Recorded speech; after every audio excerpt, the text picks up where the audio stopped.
Hai teman-teman, apa kabar? Semoga hari Minggu teman-teman sangat menyenangkan. Happy Sunday all. Ya, apa ceritamu teman-teman di hari Minggu ini?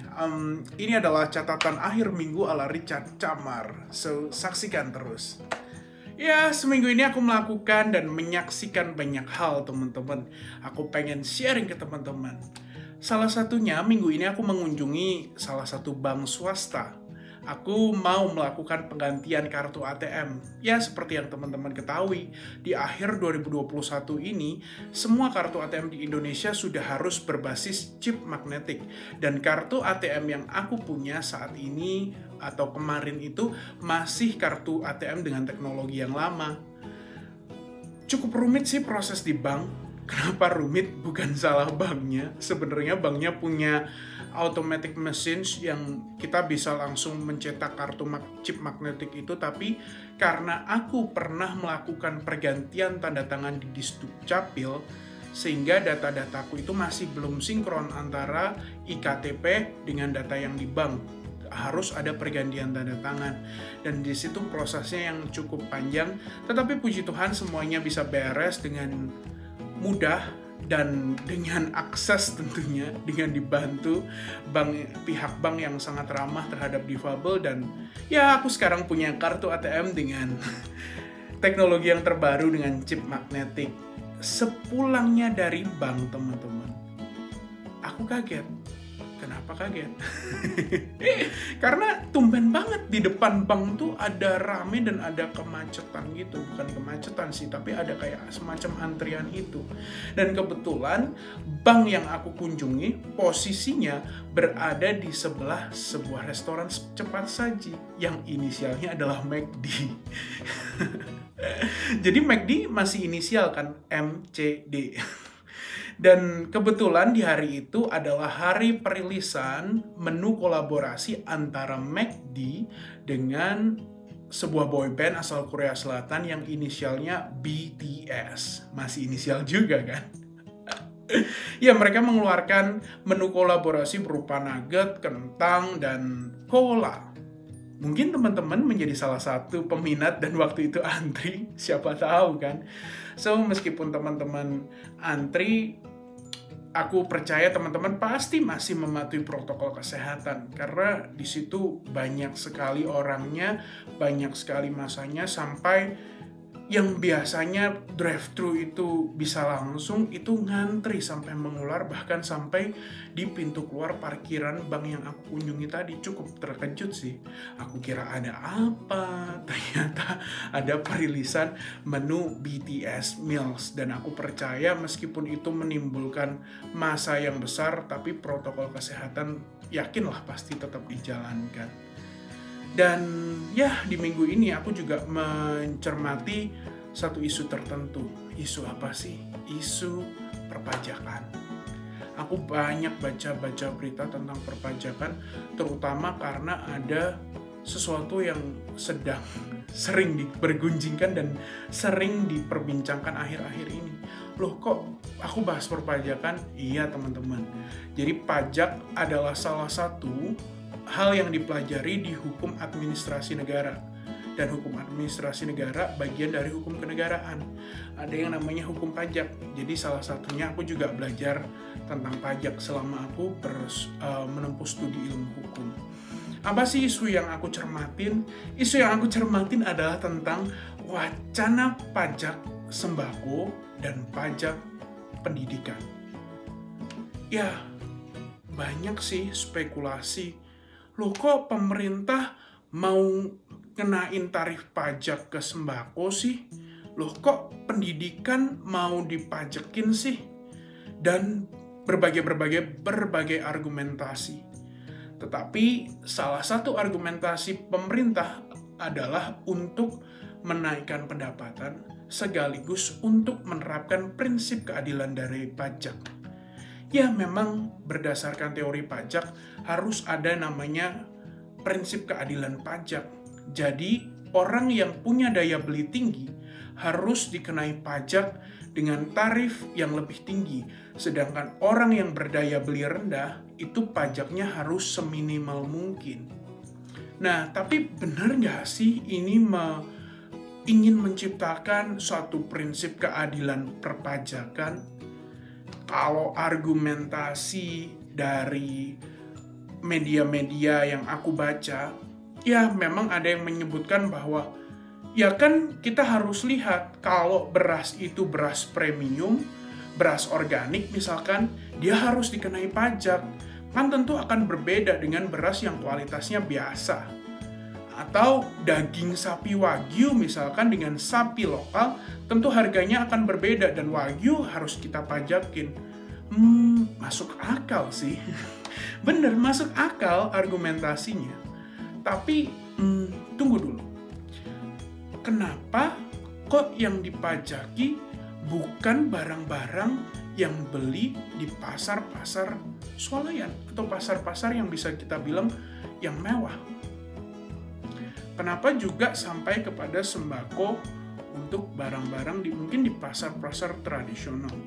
Nah, mungkin itu menjadi satu pertanyaan sekaligus melengkapi diskusi di wacana publik ini. Ya, ini adalah masih wacana, teman-teman. Jadi, kita bebas sebenarnya untuk memberikan usul, memberikan pendapat, memberikan pandangan. Dan yang aku pikirkan lagi, yang terus mengusik aku adalah tentang pajak pendidikan, pajak sekolah. The founding fathers kita, Insinyur Soekarno, presiden pertama yang di konten Camar lalu aku ceritakan itu, punya cita-cita besar di bidang pendidikan. Bahkan dalam preambul Undang-Undang tahun 1945, Undang-Undang Dasar tahun 1945, di sana dikatakan Indonesia harus mencerdaskan kehidupan bangsa. Dan dana pendidikan merupakan salah satu hal yang harus abadi di APBN itu sebesar 20%. Artinya apa? Artinya pemerintah mestinya menjamin adanya pendidikan yang terjangkau dan pendidikan yang bisa memerdekakan kita, yang bisa mencerdaskan kehidupan bangsa. Tetapi yang aku sedang gumulkan saat ini, pun aku sedang pikirkan saat ini sampai sekarang, kenapa kok pajak pendidikan menjadi satu isu yang akan mencuat, bukan yang akan, tapi yang sudah mencuat. Dan kenapa pendidikan harus dikenai pajak? Menjadi salah satu objek pajak. Let's say kita bicara tentang, oke, ini kan untuk sekolah-sekolah swasta, tapi bukankah sekolah swasta juga mereka ikut mencerdaskan kehidupan bangsa? Bukankah memajukan pendidikan adalah juga tanggung jawab negara? Dan sekolah-sekolah swasta memang mereka mengenai biaya. Tetapi apakah betul sekolah-sekolah swasta itu menggunakan pendidikan sebagai sarana untuk mencari keuntungan? Itu mungkin yang harus kita bicarakan lebih dalam. Apakah memang lembaga pendidikan tadi profit oriented, atau memang hanya untuk ya udah ini adalah lembaga pelayanan pendidikan? Banyak kok lembaga-lembaga yang yayasan. Ya kita tahu sendiri bahwa yayasan itu bukan lembaga yang profit oriented. Yayasan itu adalah lembaga non-profit, teman-teman. Jadi apakah dengan demikian, institusi-institusi pendidikan swasta yang bernaung di bawah yayasan-yayasan itu juga akan kena pajak? Ya, kita masih belum tahu. Karena RUU detailnya sendiri, kita masih harus baca lagi secara lebih lengkap dan lebih rinci. Tetapi sekali lagi, mengenai wacana pajak sembako dan wacana pajak sekolah atau wacana pajak pendidikan ini, teman-teman, mengusik aku untuk seminggu ini. Aku banyak mengikuti isu-isu itu, banyak mengikuti diskusi-diskusi tentang itu, dan menjadi satu keprihatinan tersendiri buat aku. Dan karena ini adalah channel YouTube yang aku dedikasikan juga untuk menampung apa yang aku rasakan dan yang aku pikirkan, jadi aku pikir aku ingin sampaikan juga ke teman-teman semua bahwa kita bebas berwacana, kita boleh berdiskursus, dan justru dari wacana ruang publik, justru dari diskursus ruang publik, di situ akan tercipta suatu produk hukum yang punya responsibilitas lebih, yang memiliki nilai yang lebih di hati masyarakat. So, ya, tentang wacana pajak sembako, wacana pajak pendidikan, aku berharap sih yang terbaik, bahwa sesuai dengan prinsip keadilan pajak yang seharusnya, orang yang berdaya beli tinggi, orang yang punya penghasilan lebih tinggi, memang pantas untuk mendapatkan pajak atau hutang pajak yang lebih tinggi. Tetapi orang dengan penghasilan berdaya beli rendah, dengan penghasilan yang sederhana, harusnya memiliki beban pajak seminimal mungkin. Dan itu adalah prinsip keadilan pajak. Bukan berarti yang barang-barang mewah, bukan berarti pajak mobil dan sebagainya, dan pajak-pajak yang lain yang mungkin untuk kalangan tertentu saja malah diturunkan. Dan itu adalah harapan kita bersama, bahwa memang keadilan pajak bisa tercipta di Republik, di negeri kita ini.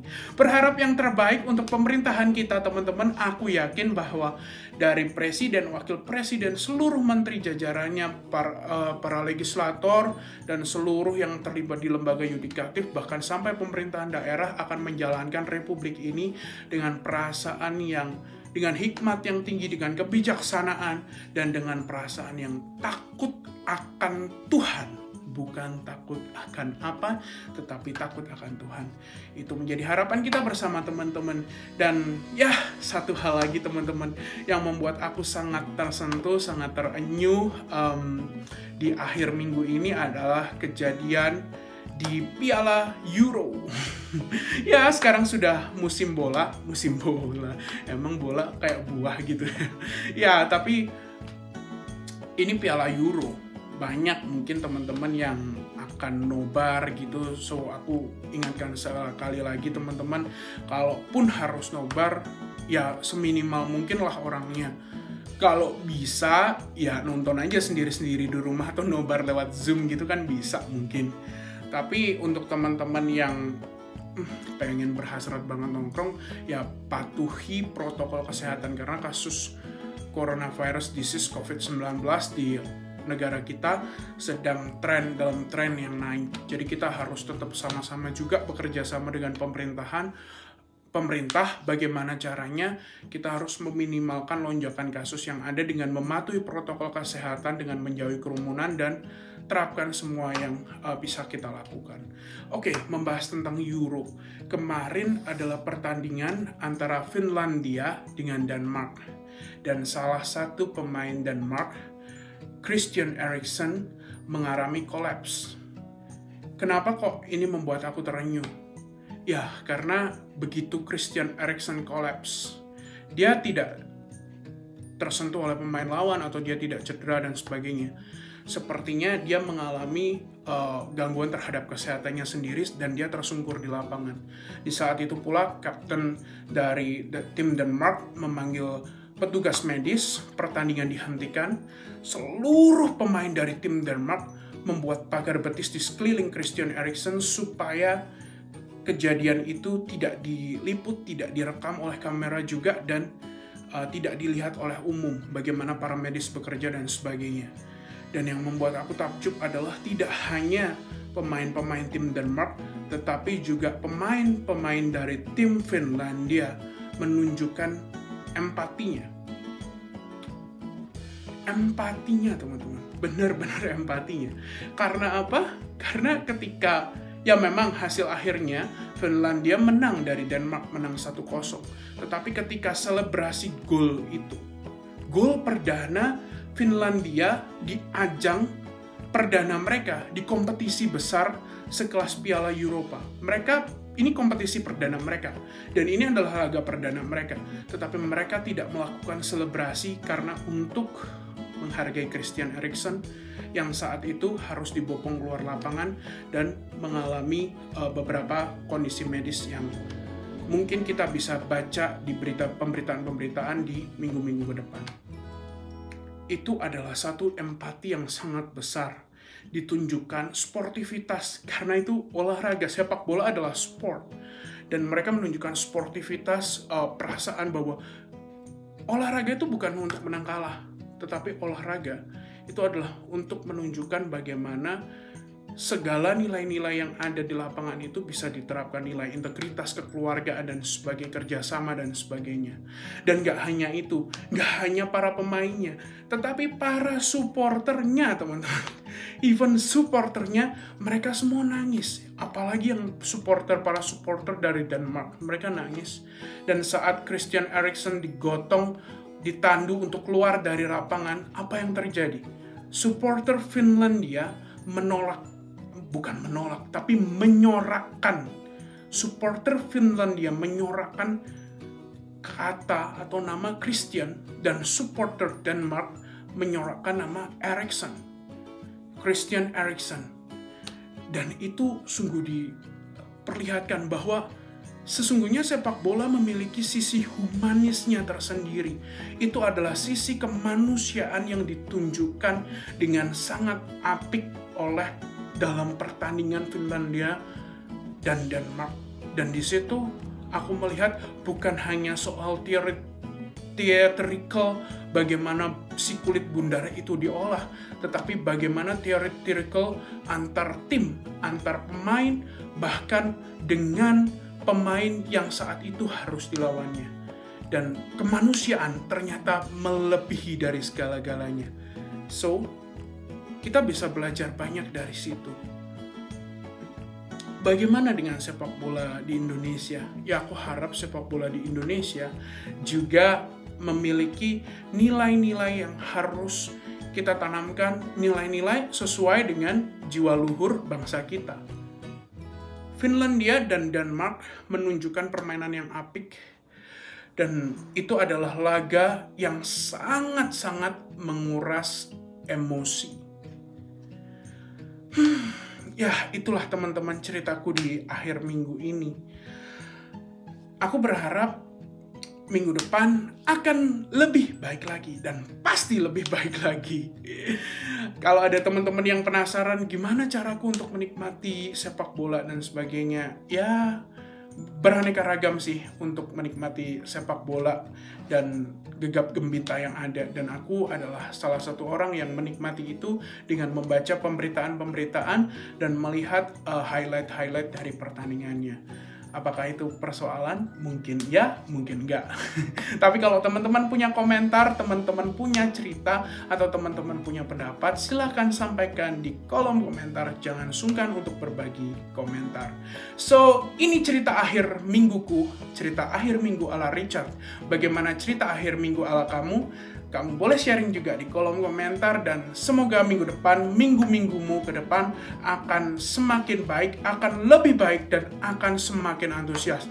Aku percaya semangatmu harus kamu kumpulkan terus, antusiasmu tetap harus kamu kobarkan.